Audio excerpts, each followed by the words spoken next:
model kit pesawat Sukhoi SU-30MK. Pesawat ni berasal daripada Rusia. Model dia aku tak tahu buatan daripada mana, mungkin daripada China, tapi biasanya China lah yang buat.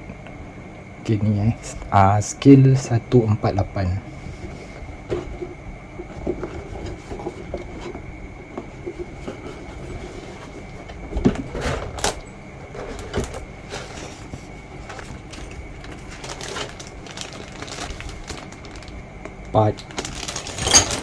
part kecil-kecil ni.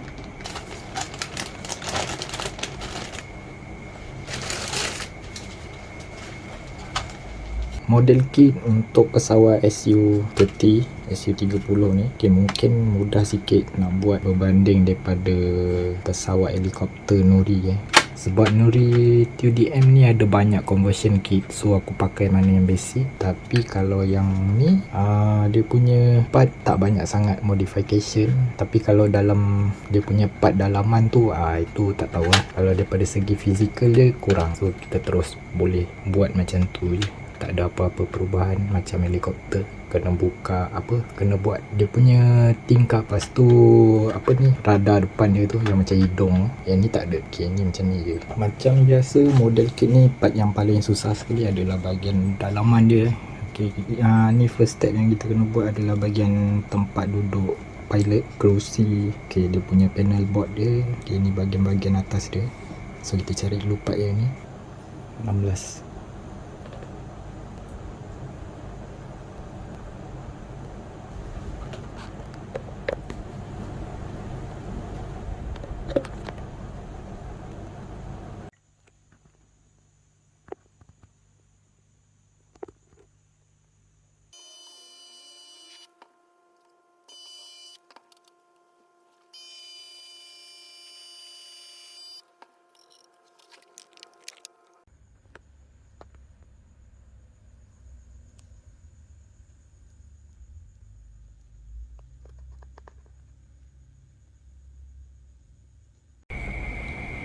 Ni adalah set jet fighter yang telah aku siap pasang Okay, kat sini semua aku dah siap gam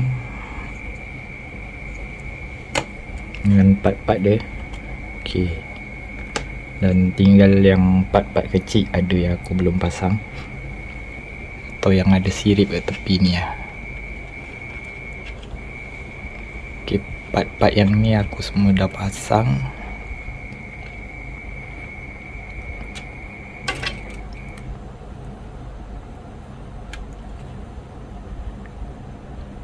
Ada yang belum pasang dan akan dipasang.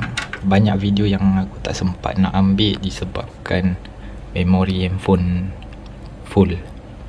So ini dekat exhaust tayar ni dah ada berapa part ni sini? 1, 2, 3, 4, 5, 6. Ok, dekat sini je dah ada 6 part. 6 benda yang kecil-kecil.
Okey, ni part ruang kokpit yang aku lupa nak spray.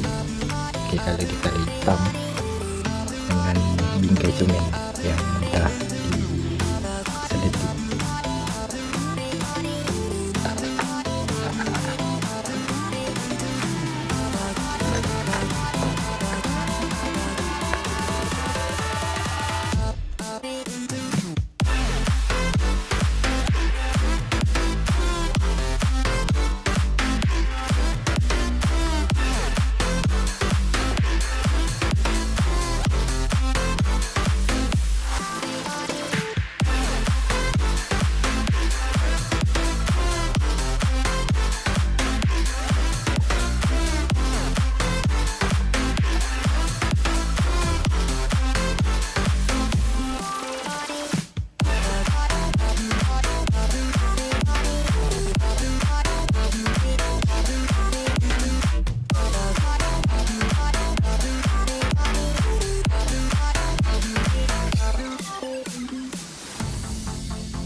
sekarang kita tinggal last part, iaitu untuk bagi final layer clear untuk tutup bahagian decal yang ini. Ok, kalau tak nanti dia tanggal balik.